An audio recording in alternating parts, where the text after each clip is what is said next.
ಪಾಕಿಸ್ತಾನದ ಮುಖವಾಡವನ್ನ ಭಾರತೀಯ ಸೇನೆ ಅಂದ್ರೆ ನಿನ್ನೆ ಏನು ಅಧಿಕೃತವಾಗಿ ಸುದ್ದಿಗೋಷ್ಠಿ ಆದಂತಹ ಸಂದರ್ಭದಲ್ಲೇ ಭಾರತ ನಡೆಸಿರುವಂತಹ ಕಾರ್ಯಾಚರಣೆ ಯಾವ ರೀತಿ ಇತ್ತು ಅಂತ ಇಂಚಿಂಚಾಗಿ ಜಗತ್ತಿನ ಮುಂದೆ ಇಟ್ಟಿದೆ ಭಾರತೀಯ ಸೇನೆ. ಆ ಮೂಲಕ ಪಾಕಿಸ್ತಾನದ ಮುಖವಾಡವನ್ನ ಭಾರತ ಕಳಚಿದೆ.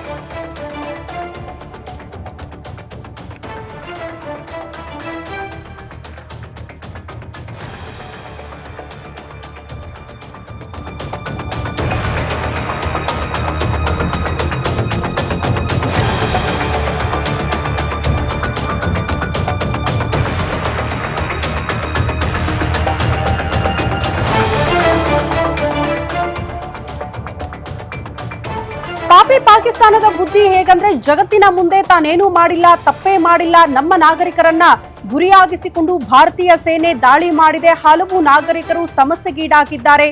ಈ ರೀತಿಯ ವಿಚಾರಗಳನ್ನ ವಿಶ್ವದ ಮುಂದೆ ಅಂದ್ರೆ ಜಗತ್ತಿನ ಮುಂದೆ ಇಟ್ಟು ಅಯ್ಯೋ ಪಾಪ ಅನ್ನೋ ರೀತಿಯಲ್ಲಿ ತನ್ನನ್ನ ತಾನು ಅದನ್ನ ಪ್ರೆಸೆಂಟ್ ಮಾಡ್ಕೊಳ್ಳುವಂತಹ ರೀತಿಯನ್ನ ನಾವು ಗಮನಿಸ್ತಾ ಇದ್ವಿ. ಅದೇ ವಿಚಾರಕ್ಕೆ ಸಂಬಂಧಪಟ್ಟಂತೆ ಭಾರತದ ಮಟ್ಟಿಗೆ ಹೇಳ್ಬಿಟ್ರು, ಪ್ರತಿ ದಾಳಿ ಮಾಡಿದ್ವಿ, ಕಾರಣ ಇಷ್ಟೇ, ನಮ್ಮ ನಾಗರಿಕರ ನೆಲೆಗಳನ್ನ ಧ್ವಂಸ ಮಾಡಿದ್ದಾರೆ ಅಂತ ಪಾಕಿಸ್ತಾನದವ್ರು ಹೇಳ್ತಾ ಇದ್ರು.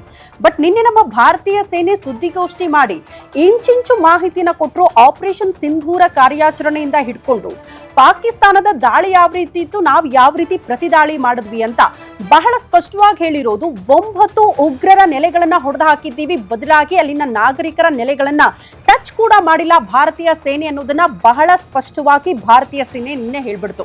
ಅದರ ಜೊತೆಗೆ 100 ಉಗ್ರರನ್ನ ಹೊಡೆದು ಹಾಕಿದ್ದೀವಿ ಈ ಕಾರ್ಯಾಚರಣೆಯಲ್ಲಿ ಅನ್ನುವಂತಹ ಅಂಶವನ್ನ ಕೂಡ ಉಲ್ಲೇಖ ಮಾಡಿದ್ರು ಸುದ್ದಿಗೋಷ್ಠಿಯಲ್ಲಿ. ಆ ಮೂಲಕ ಜಗತ್ತಿನ ಮುಂದೆ ಪಾಕಿಸ್ತಾನ ಹೇಳ್ತಾ ಇರೋದೆಲ್ಲ ಸುಳ್ಳು, ಭಾರತೀಯ ಸೇನೆ ಯಾವ ರೀತಿ ಕಾರ್ಯಾಚರಣೆ ಮಾಡ್ತು, ನಮ್ಮ ದಾಳಿ ಯಾರ ವಿರುದ್ಧ ಇತ್ತು ಅಂದ್ರೆ ಒನ್ಸ್ ಅಗೇನ್ ಉಗ್ರರ ವಿರುದ್ಧ.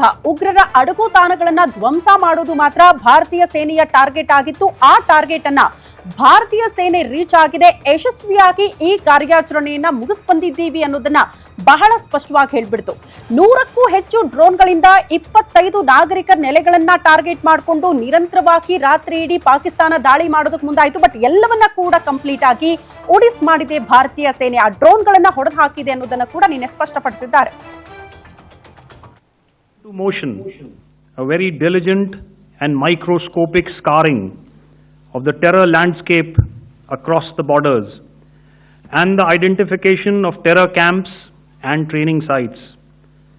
The locations that emerged were numerous, but as we deliberated more, we realized that some of these terror hubs were now bereft of any presence and had preemptively been vacated, fearing retribution from us. There was also a term of reference and our own binding, self-imposed restriction to target only terrorists and thus prevent collateral damage. There were 9 camps